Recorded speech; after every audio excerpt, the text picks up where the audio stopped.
السلام عليكم. واش عمرك سولتي راسك علاش كنرجعوا للناس اللي كسرونا؟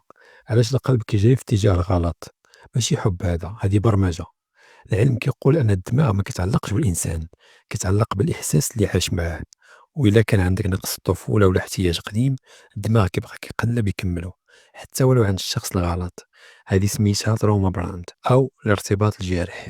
حنا ما كنرجعوش للجرح، حنا كنرجعوا للأمل اللي كان وسط الجرح، كنرجعوا لنسخة من راسنا تمنات تبدل شي حاجة، ولكن ما تبدل والو. الله سبحانه وتعالى ما كيحطكش عند شخص يجرحك باش يحطمك، ولكن باش يبين لك قيمتك.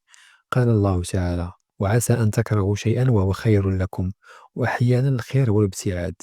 الرجوع المؤذي هو رفض غير مباشر للرسالة اللي عطاك الله.